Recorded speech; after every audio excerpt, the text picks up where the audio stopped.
Hello everyone, welcome to my channel.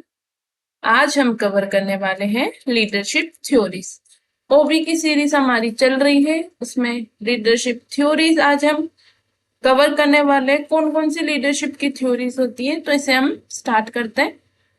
सबसे पहले हम देखेंगे कि कौन कौन सी लीडरशिप की थ्योरीज है। ठीक है, एक है ब्लैक माउंटेन की मैनेजरियल ग्रिड। ऐसे क्वेश्चन आ जाता है, मैनेजरियल ग्रिड वाली थ्योरी किसने दी है। ठीक है, path house path goal theory, great man theory, trait theory, leader member exchange theory जिसको एलएमएक्स थ्योरी भी बोलते हैं, transformational theory, transactional theory, continuum of leadership behaviour, Likert management system, Hersey Blanchard model, Fiedler की contingency theory. अब theories क्या है देखते हैं। Theories of leadership focused on discovering the constant relationship between leadership behavior and the group performance. The contemporary theories emphasize the significance of situational factors. ठीक है, मतलब जो लीडरशिप थ्योरीज होती है वो किस पे फोकस करती है, ताकि डिस्कवर किया जाए ऐसे कांस्टेंट रिलेशनशिप को किन किन के बीच में, लीडरशिप के मतलब जो लीडरशिप बिहेवियर, यानी कि यहाँ पे हम बात कर सकते हैं लीडर और एम्प्लॉइज के बीच में रिलेशनशिप बिल्ड करने के लिए, और उन दोनों के बीच में एक ऐसा रिलेशन बिल्ड करने के लिए ताकि यहाँ पे ये एक लीडर की तरह दिखाई दे और इसको लीडर मान के सब ऑर्गेनाइजेशन में काम करे। तो उसी की थ्योरी यहाँ पे बताई गई है कि कौन कौन सी थ्योरीज है, उनके थ्रू हम ये सब कर सकते हैं। अब क्वेश्चन ऐसे भी बनता है कि कौन कौन सी थ्योरी किस में आती है। जैसे ट्रेडिशनल थ्योरी का तो नहीं है इतना, क्योंकि ग्रेटमैन और ट्रेट ही है, बट ऐसे आगे जैसे दिया हुआ है सिचुएशनल में कौन सी आती है, यहाँ से क्वेश्चन बहुत बनता है। ठीक है, तो इसे याद रखिएगा, अच्छे से याद कर लीजिएगा इन दो स्लाइड्स को। तो ट्रेडिशनल थ्योरी में बात होती है ग्रेटमैन थ्योरी, ट्रेड थ्योरी की। बिहेवियर थ्योरीज में आएगा हमारा OYO state university leadership, Michigan university leadership studies, managerial grid और लीकर्ट का फोर सिस्टम मैनेजमेंट। ये हमने पढ़ा हुआ है बट फिर भी देखेंगे हम एक बार। ठीक है, तो ट्रेड थ्योरी में तो हो गया हमारा ग्रेटमैन, और ट्रेडिशनल में तो हो गया ग्रेटमैन और ट्रेड, इसमें तो कोई दिक्कत नहीं है। बिहेवियर में सबसे पहले आ जाएगा ओयो स्टेट, मिशिगन, जेंसिस लीकर्ट वाला, और एक हमारा आ जाएगा मैनेजरियल ग्रिड। फिर आती है सिचुएशनल या कंटिजेंसी थ्योरी ऑफ लीडरशिप। इसमें कौन कौन सी आएगी, इसके अंदर आ जाएगी हमारे फिडलर की आ जाएगी, रॉबर्ट हाउस की पाथ गोल थ्योरी आ जाएगी, लाइफ साइकिल थ्योरी और लीडर मेंबर एक्सचेंज थ्योरी। तो ये चार थ्योरी इसमें आएगी, एक बार और याद करेंगे। फिडलर की theory, path goal theory, life cycle theory और लीडर मेंबर एक्सचेंज थ्योरी। ठीक है, न्यू थ्योरीज है, नाम से थोड़ा सा दिख जाएगा आपको, समझ में आ जाएगा। कैरिस्मेटिक, ठीक है, ट्रांसफॉर्मेशनल और सोशल लर्निंग, ये हो गई हमारी न्यू थ्योरीज। अब हम एक एक करके इन्हें पढ़ेंगे। आज हम सिर्फ कवर करेंगे इन दोनों को, फिर बाकी की हम धीरे धीरे क्लासेस में कवर करते जाएंगे।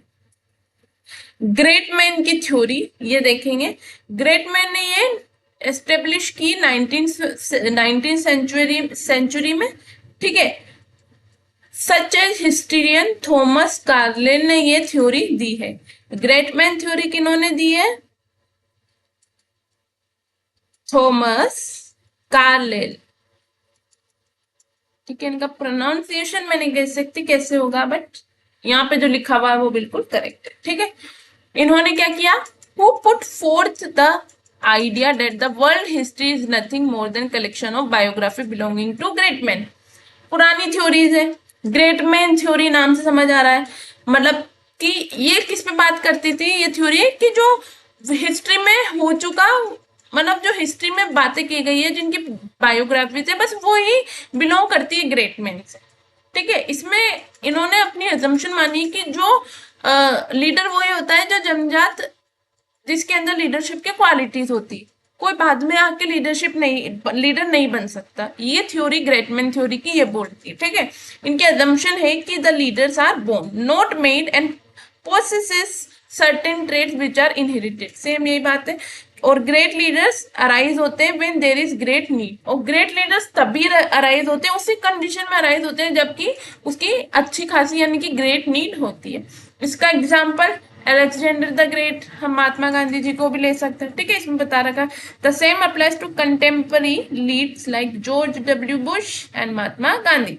They definitely possess high level of ambition coupled with clear vision of precisely where they want to go। मतलब इस थ्योरी का मानना है कि these leaders are cited as naturally great leaders born with a set of personal qualities, कि जो ये born ही personal qualities के साथ हुए हैं जो इनको अच्छा लीडर अपने आप ही बनाती है और इफेक्टिव लीडर बनाती है, ठीक है। Even today the belief that truly great leaders are born is common। और इनका ये भी मानना है कि आज के जमाने में भी ये चीज बिल्कुल सही है, ये बिलीफ उनका सही है कि जो सच्चा ग्रेट लीडर होगा वो इन सब चीजों के साथ, इन क्वालिटीज के साथ ही बोर्न होगा। बट ये बिल्कुल हम सही नहीं कह सकते क्योंकि ये प्रैक्टिकल वर्ल्ड में, मतलब हम बोल सकते हैं ये प्रैक्टिकल वर्ल्ड में अप्लाई नहीं होती, ठीक है। इसलिए इसका क्रिटिसिज्म भी किया गया है कि many of the traits cited as being important to be an effective leaders are typically masculine traits। In contemporary research there is a significant shift in such a mentality, देखो यहाँ बताया गया, not relevant in practical world। Second theory है trade theory of leadership, जो दी है Gordon Allport ने। Gordon Allport ने trade theory of leadership दी है, ठीक है। ये लीडरशिप क्या बोलती है कि लीडरशिप इस किस पे बेस्ड है, characteristic of many leader both successful and unsuccessful. और ये किस पे बात कर रही है, जो लीडर्स होते हैं उनके, चाहे वो सक्सेसफुल हो या अनसक्सेसफुल हो, उनके कैरेक्टरिस्टिक या उनकी जो विशेषता है उसके बेस पे ये लीडरशिप मॉडल बात करता है। And is use to predict leadership effectiveness, और इनका बेस मानकर ये प्रिडिक्ट करता है लीडरशिप की इफेक्टिवनेस क्या होती है। किससे इन्फ्लुएंस रही है, कार्लिन फ्रांसिस गैल्टन इन हेरेडिटरी जीनियस, इन्होंने जो हमने लास्ट पढ़ी उससे इंस्पायर है ये भी, ऑफ कोर्स बात वही की गई है इसलिए इंस्पायर तो होगी, ठीक है। Among the core trait identifier, इसके कुछ कोर ट्रेट्स हैं उन्हें देखते हैं। किस पे बात करती है, अचीवमेंट ड्राइव पे बात करती है, यानी कि high level of efforts, high level of ambition and energy and initiative पे बात करती है। लीडरशिप की हम बोल सकते हैं क्वालिटीज, ठीक है, कि इनके अकॉर्डिंग लीडरशिप की क्वालिटीज क्या होती है, ठीक है। Leadership motivation and intense desire to lead others to reach shared goal, इनका मतलब ऐसा डिजायर होना चाहिए, उनकी इंटेंस ऐसी होनी चाहिए, इंटेंस डिजायर कि ये दूसरे लोगों को अपने गोल्स पे रीच करने की ओर ले जाए, ठीक है। ऐसा मोटिवेशन होना चाहिए लीडरशिप का, ठीक है। ऑनेस्टी एंड इंटीग्रिटी होनी चाहिए, यानी कि एक लीडर ट्रस्टवर्दी होना चाहिए, रिलायबल होना चाहिए, ओपन होना चाहिए, सेल्फ कॉन्फिडेंस, ये कुछ बातें बिल्कुल सही है, ये होनी भी चाहिए एक लीडरशिप में, एक लीडर में leadership qualities. Belief in one self, ideas and ability, cognitive ability पे होनी चाहिए, कैपेबल होना चाहिए, गुड जज चाहिए, कंसेप्चुअल स्किल होनी चाहिए, नॉलेज होना चाहिए बिजनेस का, नॉलेज होनी चाहिए इंडस्ट्री का और अदर टेक्निकल मैटर्स पे, इमोशनल मैच्योर होना चाहिए, यानी कि वेल एडजस्ट होना चाहिए, और इसको और डू नॉट, मतलब किसी भी छोटी छोटी जो साइकोलॉजिकल डिसऑर्डर होते हैं उससे सफर नहीं होना चाहिए, मतलब इम्पैक्ट अपने ऊपर नहीं डालना चाहिए इसे, ठीक है। अदर क्या है इसमें, कैरिस्मा या चेरिस्मा, क्रिएटिविटी होनी चाहिए, ठीक है, और फ्लेक्सिबिलिटी, ये तीनों भी उसके अंदर होने चाहिए, ठीक है। अब इसमें भी कुछ बात की गई है कि successful leader definitely have interest, ability and personality that are different from those of the less effective. Successful leader वही होते हैं जिनके अंदर इंटरेस्ट, एबिलिटी, पर्सनैलिटी ये सब होते हैं, और यही उनको डिफरेंट बनाते हैं लेस इफेक्टिव लीडर्स। तो ये आज हमने पढ़ी ट्रेडिशनल थ्योरीज, ठीक है। अब आगे हम कवर करेंगे बाकी की थ्योरीज को, तो आप लोग बने रहिए, मेरे चैनल को सब्सक्राइब कर लीजिए ताकि आपका कुछ भी छूटे ना, आपको सब कुछ अच्छे से अवेलेबल मैं करवा रही हूँ, इसलिए आप अच्छे से पढ़िए। आपको जो इस भी चीज की आप प्रिपरेशन कर रहे हैं उसके लिए all the best and thank you.